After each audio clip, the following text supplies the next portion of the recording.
Petite Émilie, 6 ans et demi, est l'unique fille d'une famille reconstruite, de mère pour qui elle est toute sa vie, et un beau-père qui l'aime comme si elle était de lui.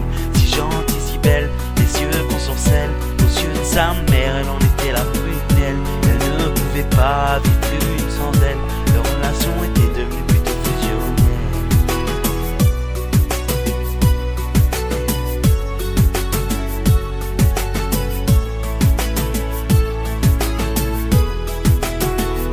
Petite Émilie, à 8 ans passés, rien n'a changé sauf qu'elle a déménagé. Fini la campagne isolée, elle vit maintenant en ville car sa maman fut mutée. Une nouvelle école, de nouveaux amis, elle ne mit pas longtemps à s'adapter à cette vie.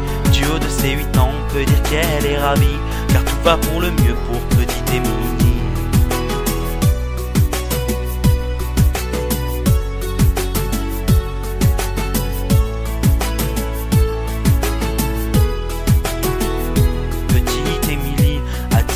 Était devenue une petite fille comblée. On peut dire que l'école lui plaisait. Bonne élève pour maman, elle en était une fierté. Un pleuron de l'aide, de bonnes petites joues.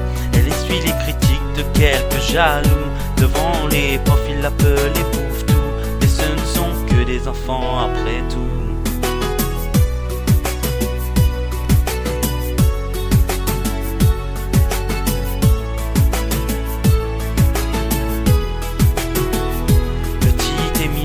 À 12 ans maintenant, adolescente renfermée en grande dame et maman. Fini les jolis visages souriants, c'est une petite fille maussade qu'elle est devenue à présent. Faut dire qu'au collège, tout avait changé.